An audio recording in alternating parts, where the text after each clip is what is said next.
G'day guys, welcome to episode 112 of Ask Jack D. Today I take a really good question around should we be friends with our staff? Should we be friends with our team?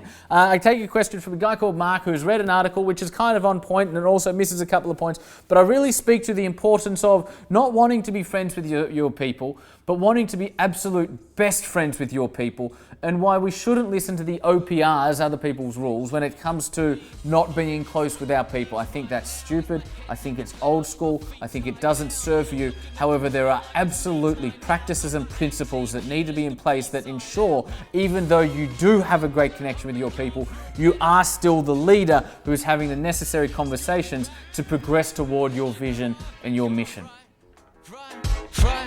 28 and I'm trying to shape history, pulling from the sky for some strength to take with me, line up the stars, fly away quickly and push the world forward like a tidal wave hit me.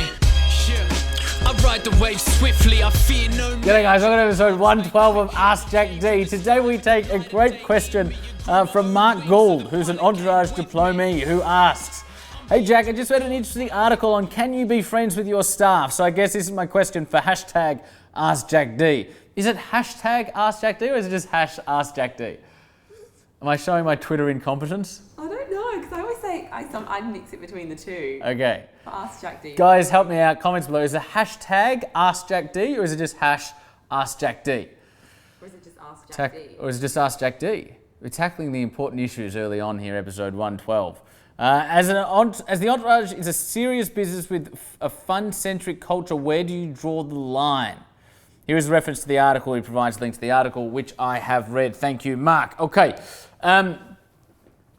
couple of things. Firstly, the article is good. What it doesn't touch on is this. Prior to going into business with anybody, but especially people that you already have an existing relationship with, is this.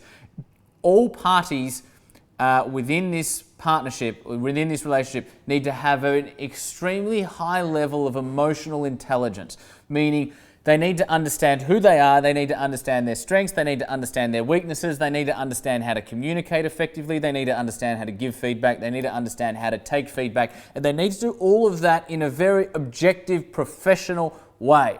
Right? One of the things that I don't like about this article is it says, well, human beings are emotional creatures, right?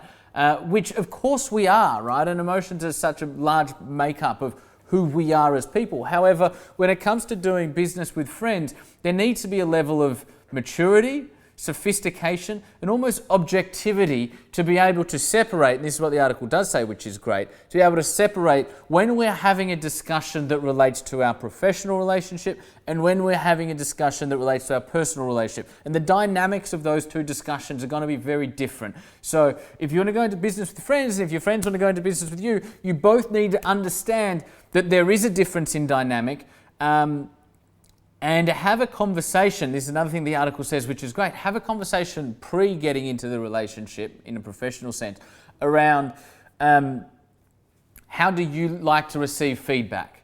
And if your level of work isn't completely aligned to the standards that we have here, how would you love to have that conversation? What's the best way to have that conversation? And if you want to give me feedback, what's the best way that we're going to be able to do that? So you need to set up boundaries, you need to set up expectations, and you need to set up principles. What I will say is this, when speaking about your team members in general, so people that weren't friends with you before, but they've come into the organization, people always say, Jack, you shouldn't be friends with your staff. And I go, I don't want to be friends with my staff. You know, I want to be absolute best friends with my staff. I want to be closer to my people than anybody. And then they go, well, but then you can't have hard conversations. To which I reply, why?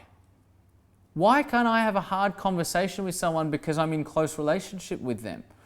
Why is personal relationship placed in the opposite position of effective and forthright and sometimes direct communication?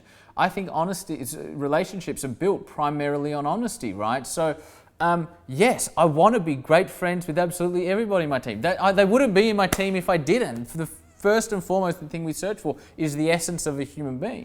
And when I walk into our Entrepreneur Development Centre in Ultimo, Sydney, like my whole heart, my whole body goes on. Like it's almost like my soul is taking a breath being around the people that work for me, right? That's how culture should be. Now, I'm still the leader. They understand I'm still the leader. They understand that we're going to have hard conversations. And this is the other thing, is that all of my people know is, and because I tell them, when I come and have a conversation with you around expectations, or when I come and I have a conversation with you around any feedback, that is the highest sign of respect and compassion that I can show you. Because it would be easier for me to not to, particularly with me where there's other managers in the business. It's easier for me to go through, the different lines of communication.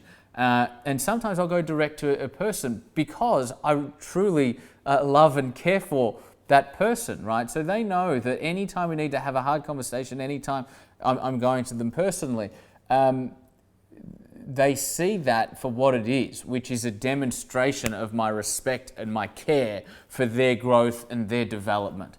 So yes, be close with your people, but understand you need to be the leader. You need to be the person they believe you are. You need to always hold true to that. And everybody needs to understand that business and progress and change and growth requires hard conversations all the time. That's part and parcel with the journey that we've chosen. And that is not something that should be shied away from. That should be something that's embraced and seen for what it is, which is a demonstration of respect and an investment into the relationship. In the comments below, what I want to know from you guys, how do you walk the line between closeness and connection while also being the leader? How do you play this game in your world? And is there something that I've spoken about in this episode that you can now go back and apply to ensure that you embed in incredible culture within your organization, meaning you're very close to your people while also ensuring that you remain the leader? Comments below. What have your practices been in the past, and what have you heard me say in this episode that you will now adopt? I'll be there. Comments below. Thanks for tuning in, guys. Episode 112. Look forward to speaking with you tomorrow. I've just actualized a wish that I dreamed as a kid.